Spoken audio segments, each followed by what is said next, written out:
जय श्री राधे, जय श्री कृष्णा। सभी भक्तों को राधे राधे। आइए आज हम करते हैं अपने कान्हा के बारे में कुछ बातें। कान्हा की पसंद, कान्हा की नापसंद, कान्हा को क्या क्या भाता था और कान्हा को क्या नहीं भाता था। शास्त्रों में बताया गया है कि श्री कृष्ण का स्वरूप बहुत ही मनमोहक है। कृष्ण के हाथ में मुरली, सिर पर मोरपंख और आंखों में प्यार धारण किए हुए हैं। कहते हैं कि भगवान श्री कृष्ण को गाय अत्यंत प्रिय थी और वे ब्रज में ग्वालों के साथ मिलकर गाय चराया करते थे। भगवान श्री कृष्ण को माखन चोर भी कहा जाता है क्योंकि कृष्ण को बचपन से ही माखन बड़ा पसंद था और वह हमेशा गोपियों के घरों में माखन चोरी करके खाया करते थे। तो आइए जानते हैं कि भगवान श्री कृष्ण को क्या क्या बहुत पसंद है और इन चीज़ों के पीछे क्या क्या कारण छुपे हैं। मोरपंख, आप सभी को ये तो ज्ञात है कि श्री कृष्ण के मुकुट में मोरपंख विराजमान है।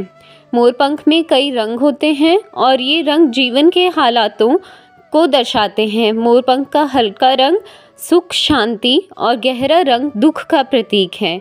इसका अर्थ है कि हमें जीवन में सुख और दुख दोनों से गुजरना पड़ता है, लेकिन दोनों ही स्थितियों में डटकर समान रहना चाहिए। इसके अलावा मोर एकमात्र ऐसा प्राणी है जो पूरे जीवन काल ब्रह्मचर्य व्रत का पालन करता है। इसके साथ ही वह अपने जीवन में मस्त रहता है और मोरपंख प्रेम का प्रतीक भी है। ये मोरपंख यशोदा के कृष्ण को बड़ा प्रिय था, इसलिए वह हमेशा इसे अपने सिर पर लगाए रहते थे। आइए बात करते हैं बांसुरी के राज की। कहा जाता है कि भगवान श्री कृष्ण को बांसुरी सबसे प्यारी थी और वे मग्न होकर मधुर बांसुरी बजाते थे। वहीं उनकी बांसुरी की धुन को सुनकर लोग अपनी सुध बुध खो देते थे, लेकिन वास्तव में कृष्ण के बांसुरी बजाने का कुछ और था। कहते हैं बांसुरी खुशी और आनंद का प्रतीक है।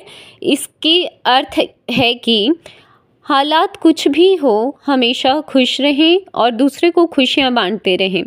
जिस तरह कन्हैया बांसुरी बजाकर खुद भी खुश रहते थे और दूसरों को भी खुशी देते थे, साथ ही बांसुरी में 3 गुण होते हैं जिसे हर किसी को अपने जीवन में सीखना चाहिए। पहला, बांसुरी में गांठ नहीं होती है।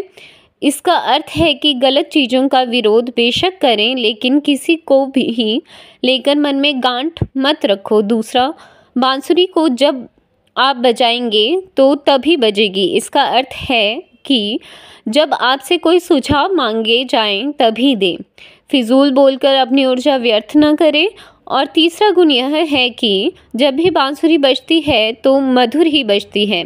इसका अर्थ है जब भी बोलो तो वाणी इतनी मीठी हो कि लोगों का मन मोह ले। अब आइए बात करते हैं कान्हा की प्रिय माखन मिश्री की। बचपन में कृष्णा माखन चुरा कर खाते थे। वास्तव में यह अन्याय के प्रति विरोध था। कहते हैं कि उस समय कृष्णा के मामा कंस लोगों को प्रताड़ित करने के लिए टैक्स के रूप में लोगों से ढेर सारा दूध, माखन, घी आदि वसूला करते थे।